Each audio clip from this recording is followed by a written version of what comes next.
O dia em que um aluno me contou algo, e eu percebi o quão perto estávamos de perdê-lo. Eu sempre acreditei que, depois de tantos anos em sala de aula, eu já tinha visto de tudo: histórias difíceis, alunos desmotivados, famílias complicadas, silêncios que diziam mais do que qualquer palavra. E talvez por isso eu tenha demorado tanto para perceber que havia algo diferente em Max. Porque à primeira vista ele não chamava atenção da forma que normalmente chama. Não era problemático, não era barulhento, não buscava destaque. Pelo contrário, ele era o tipo de aluno que passa despercebido pela maioria dos professores. Aquele que senta no fundo da sala, participa quando é chamado, entrega tudo no prazo e nunca causa nenhum tipo de problema. E justamente por isso, durante muito tempo, ele foi apenas mais um rosto entre tantos outros.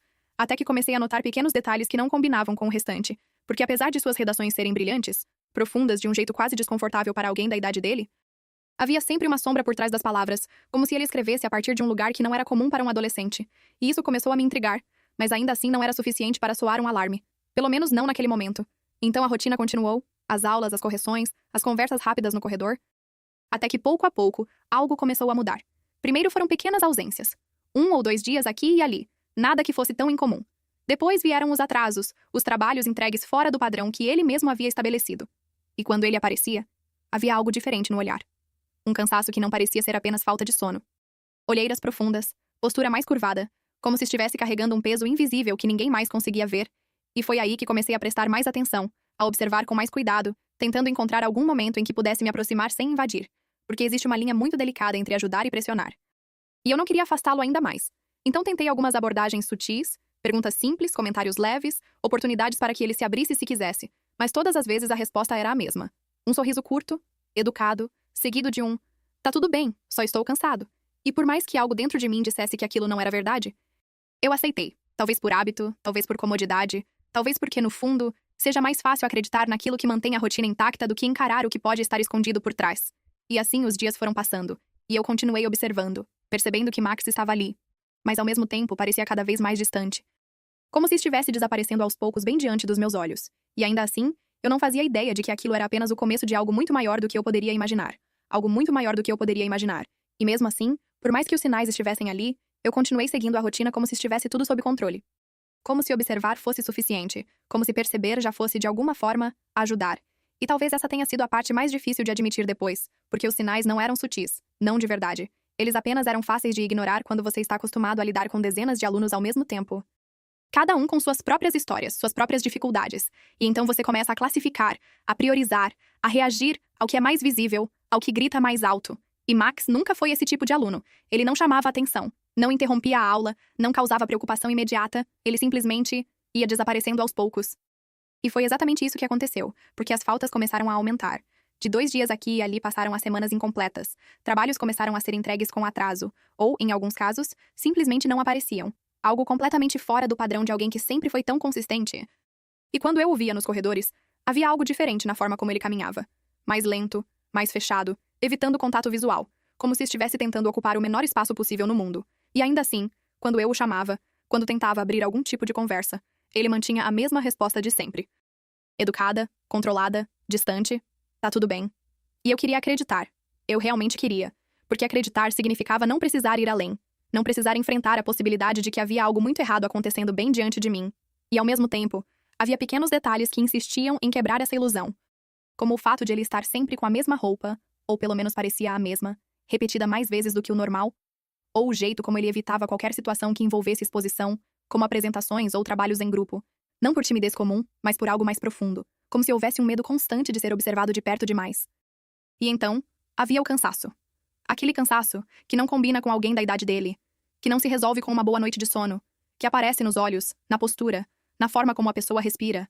E eu comecei a perceber que aquilo não era apenas uma fase, não era apenas estresse escolar, havia algo ali que eu não estava conseguindo alcançar. E ainda assim, por mais que a inquietação crescesse dentro de mim, eu continuava respeitando aquele limite invisível que ele colocava, dizendo para mim mesma que cada aluno tem seu tempo, que forçar uma conversa poderia afastá-lo ainda mais, que eu precisava esperar o momento certo sem perceber que, às vezes, esperar demais também é uma forma de se afastar. E foi assim que, dia após dia, eu fui acumulando pequenas dúvidas, pequenas preocupações, pequenas tentativas frustradas de aproximação, sem saber que cada uma delas estava me levando, inevitavelmente, para um momento que mudaria tudo. O dia em que eu finalmente decidi que não dava mais para apenas observar. O dia em que eu finalmente decidi que não dava mais para apenas observar, chegou de forma simples. Quase banal, como tantos outros dias de aula. Mas havia algo diferente na forma como eu olhei para Max naquela manhã. Talvez porque ele parecia ainda mais apagado do que o normal.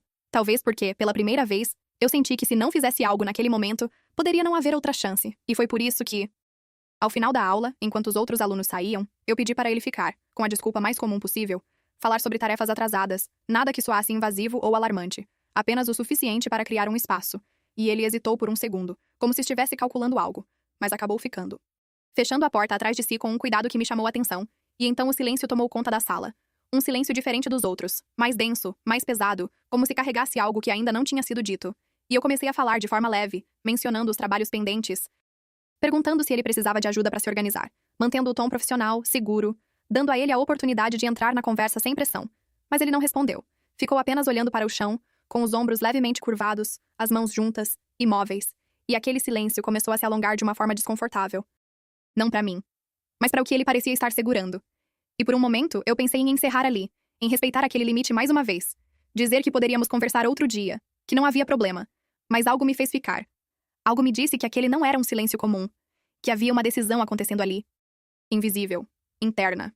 E que qualquer movimento errado poderia fazer tudo se fechar novamente. Então eu apenas esperei, sem pressionar, sem preencher o espaço com palavras desnecessárias, e foi então que ele respirou fundo, ainda sem levantar o olhar, e disse, com uma voz baixa, quase neutra, como se estivesse falando sobre algo distante. Minha mãe morreu há 2 meses, mas ninguém sabe. E por um segundo, eu não consegui reagir. Não porque não entendi, mas porque entendi perfeitamente. E aquilo não fazia sentido, não naquele contexto, não daquela forma, e eu senti meu corpo inteiro travar, como se todas as respostas que eu deveria ter como professora simplesmente tivessem desaparecido.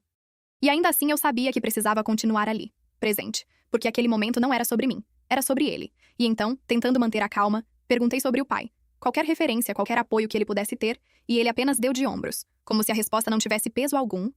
E disse que o pai tinha ido embora quando ele tinha 3 anos e nunca mais voltou. E foi nesse instante que eu percebi que aquilo era apenas o começo, que aquela frase não era a confissão completa, mas sim a porta de entrada para algo muito maior, algo que ele vinha carregando sozinho por tempo demais. E que agora finalmente estava começando a sair. E eu senti isso no jeito como ele respirou antes de continuar, como se cada palavra exigisse um esforço enorme, não por falta de coragem, mas porque aquilo já tinha sido guardado por tempo demais.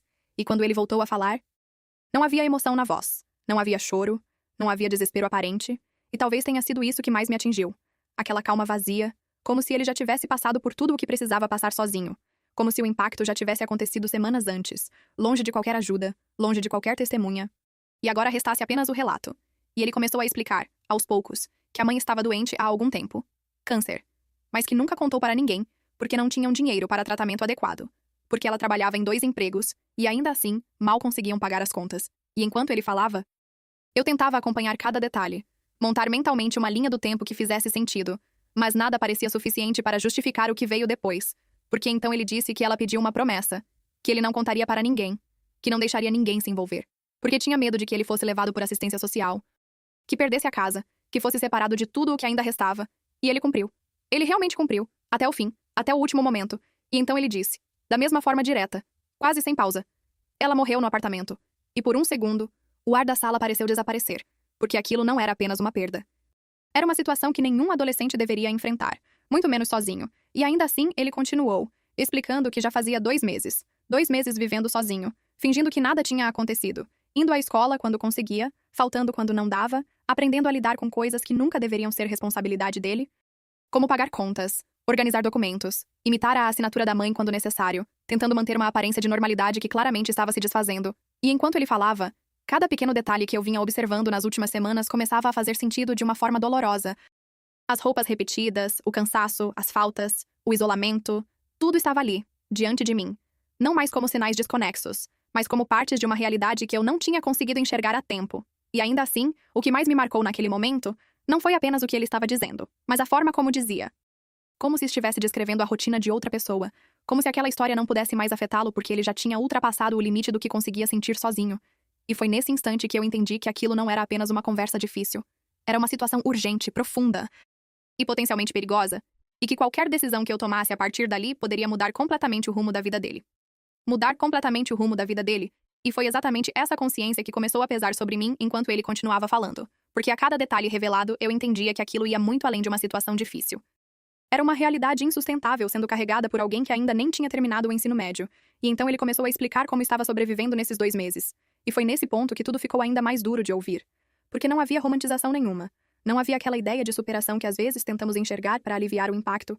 Havia apenas sobrevivência. Pura e simples. Ele disse que usava o dinheiro que restou dos últimos salários da mãe para pagar as contas mais urgentes, que escolhia o que dava para manter e o que precisava deixar atrasar, que a luz já tinha sido cortada algumas vezes, e que nesses dias ele simplesmente não vinha para a escola porque não conseguia nem tomar banho ou lavar as roupas. E quando disse isso, pela primeira vez desviou o olhar, como se ali existisse uma vergonha que ele ainda não tinha conseguido neutralizar completamente. E foi nesse momento que todas aquelas pequenas observações voltaram com mais força, a repetição das roupas, o cheiro leve de umidade que eu já tinha notado, mas nunca questionei.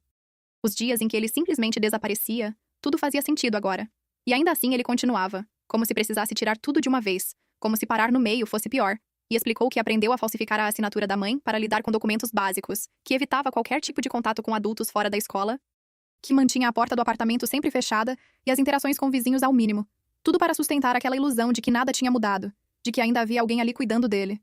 E enquanto eu ouvia, uma parte de mim queria interromper, dizer que aquilo não precisava continuar, que havia ajuda, que ele não precisava fazer aquilo sozinho. Mas outra parte sabia que aquele espaço precisava ser dele naquele momento, que interromper seria quebrar algo que tinha levado semanas, talvez meses, para se formar. E então ele falou sobre o medo, não de ficar sozinho, porque isso ele já estava enfrentando todos os dias. Mas o medo de ser levado, de perder a casa, de ser colocado em um sistema que ele não conhecia, de perder o pouco controle que ainda tinha sobre a própria vida, e foi nesse ponto que eu percebi o quanto aquela decisão de não contar para ninguém não era apenas uma promessa feita à mãe, era também uma estratégia de sobrevivência. Uma tentativa desesperada de manter algum tipo de estabilidade em meio ao caos. E ainda assim, por mais que ele estivesse conseguindo sustentar aquilo até ali, era evidente que estava no limite, que algo estava prestes a quebrar. E foi então que, pela primeira vez desde que começou a falar, ele ficou em silêncio novamente. Um silêncio diferente. Não mais de hesitação, mas de exaustão, como se tivesse chegado ao ponto em que não dava mais para carregar tudo sozinho. E eu sabia que o que viria a seguir poderia ser ainda mais difícil de ouvir. O que viria a seguir poderia ser ainda mais difícil de ouvir. E eu senti isso no jeito como ele ficou em silêncio por alguns segundos. Como se estivesse reunindo forças para dizer algo que nem ele mesmo queria encarar completamente. E então, ainda olhando para o chão, com a voz mais baixa do que antes, ele disse o motivo de ter decidido falar comigo naquele dia, naquele momento específico. Não foi porque finalmente confiou. Não foi porque não aguentava mais guardar o segredo. Foi porque o tempo dele tinha acabado, simples assim, direto, sem rodeios. O aluguel vence semana que vem, e eu não tenho dinheiro. E aquela frase, tão objetiva, caiu sobre mim com um peso que eu não consegui disfarçar, porque ali não havia apenas um problema, havia um prazo, uma contagem regressiva silenciosa que ele vinha acompanhando sozinho, e que agora tinha chegado ao limite, e pela primeira vez desde que a conversa começou, eu senti uma urgência clara, quase física, como se cada segundo a partir dali importasse de verdade. E ainda assim eu precisei me controlar para não reagir de forma impulsiva, para não assustá-lo, porque eu sabia que qualquer movimento brusco poderia fazê-lo se fechar novamente. E ele continuou, explicando que já tinha feito todas as contas possíveis, que já tinha esticado cada centavo até onde dava, que não havia mais nada para vender, nada para cortar, nada para adiar, e que faltar à escola alguns dias não era escolha, era necessidade, porque às vezes ele precisava trabalhar à noite em um posto, fazendo qualquer turno que aparecesse, tentando juntar algum dinheiro. Mas nunca era suficiente, nunca chegava perto do que ele precisava, e enquanto ele falava, eu comecei a entender que aquilo não era apenas uma situação de risco futuro. Era um colapso iminente. Algo que já estava acontecendo e que só não tinha explodido completamente ainda por uma questão de dias. Talvez horas. E então eu perguntei, com cuidado, o que ele esperava que acontecesse agora. O que ele queria que eu fizesse com aquela informação. E ele demorou um pouco para responder. Como se aquela fosse a única parte que ainda não tinha resolvido sozinho. E quando finalmente falou, não foi um pedido claro. Não foi uma solução. Foi apenas um reconhecimento silencioso de que ele não conseguia mais continuar daquele jeito. Que precisava de algo, de alguém, mas não sabia exatamente o quê. E foi nesse instante que eu percebi o tamanho da responsabilidade que tinha nas mãos, porque não era apenas sobre ajudar um aluno com dificuldades. Era sobre intervir em uma situação que poderia mudar completamente a vida dele, para melhor ou para pior, dependendo de como fosse conduzida. E enquanto eu tentava organizar meus pensamentos, equilibrar razão e emoção, respeitar o que ele tinha compartilhado e, ao mesmo tempo, agir da forma certa. Uma outra percepção começou a surgir, mais silenciosa, mais profunda, como um eco do que ainda não tinha sido dito completamente, porque havia algo no jeito como ele falava, algo na ausência de emoção, na aceitação quase calma da situação, que me fez perceber que aquilo talvez não fosse apenas sobre dinheiro, ou casa, ou sobrevivência. Havia algo mais ali. Algo que ele ainda não tinha colocado em palavras, mas que estava presente em cada pausa, em cada olhar vazio, e que me fez entender que o verdadeiro limite que ele estava enfrentando não era apenas externo, era interno. Era interno. E foi exatamente isso que eu senti no momento em que o silêncio voltou a tomar conta da sala. Um silêncio mais pesado do que todos os anteriores. Como se o que ainda faltava ser dito fosse, de longe, a parte mais difícil. E eu não precisei pressionar, não precisei fazer mais perguntas, porque ele mesmo chegou até ali. Talvez porque já não houvesse mais energia para continuar escondendo.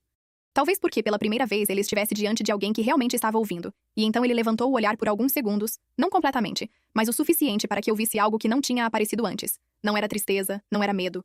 Era cansaço. Um cansaço profundo demais para alguém da idade dele. E quando ele falou, a voz saiu quase sem força, mas completamente clara.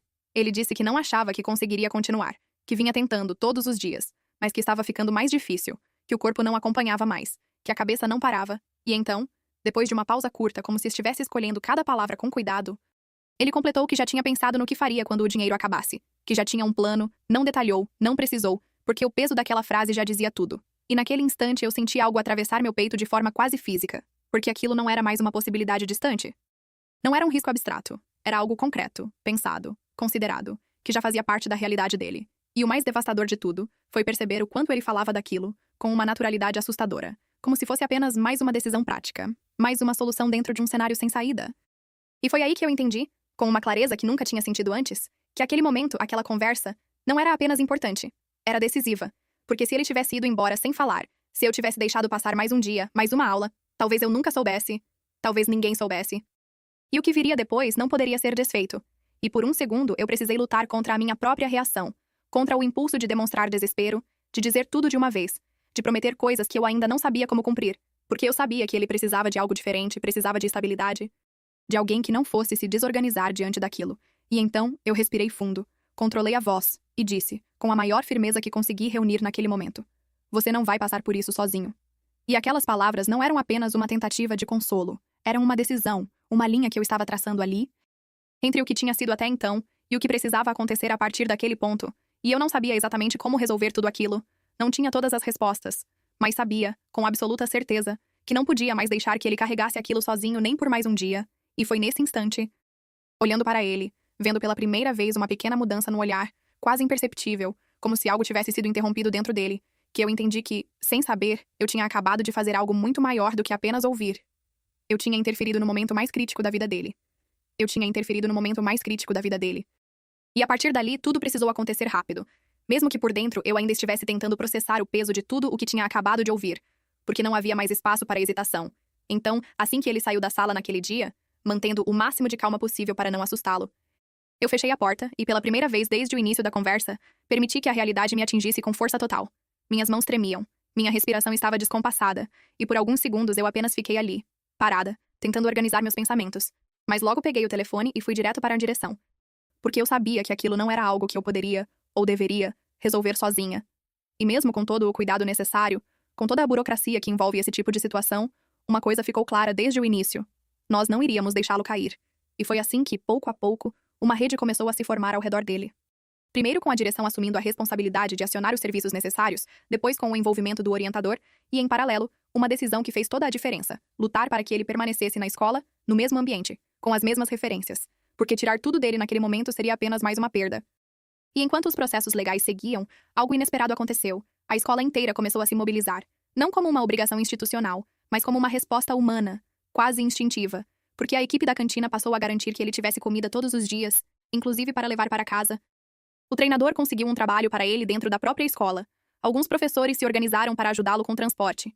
E eu, mais do que nunca, me mantive presente, não como alguém que resolveu o problema, mas como alguém que estava ali, constantemente, garantindo que ele não voltaria ao silêncio de antes. E com o tempo, aos poucos, mudanças começaram a aparecer. Pequenas no início, quase imperceptíveis, mas reais. O olhar menos vazio, a postura um pouco mais firme, a presença mais constante nas aulas, como se, pela primeira vez em muito tempo, ele pudesse parar de apenas sobreviver e começar de alguma forma a existir de novo. E meses depois, quando chegou o dia da formatura, eu o vi atravessar aquele palco com uma mistura de orgulho e incredulidade, como se ele mesmo não acreditasse completamente que tinha chegado até ali. E foi naquele momento, quando ele veio até mim depois, para agradecer, que eu ouvi algo que nunca vou esquecer. Ele disse que não achava que estaria vivo naquele dia, que já tinha decidido o que faria quando o dinheiro acabasse, mas que eu tinha pedido para ele ficar depois da aula, e que naquele instante, sem saber, eu tinha interrompido tudo, e enquanto ele falava, eu senti um peso e um alívio ao mesmo tempo. Porque entendi o quão perto estivemos de perder aquele aluno silencioso que quase ninguém notava, e desde então, eu nunca mais fui a mesma professora. Porque aprendi que, muitas vezes, as histórias mais difíceis não gritam. Elas se escondem nos detalhes, nos olhares cansados, nas ausências silenciosas. E é por isso que hoje eu faço questão de manter minha porta aberta, literalmente e emocionalmente, todos os dias. Porque às vezes tudo o que alguém precisa é de um espaço seguro, e de alguém disposto a perceber antes que seja tarde demais.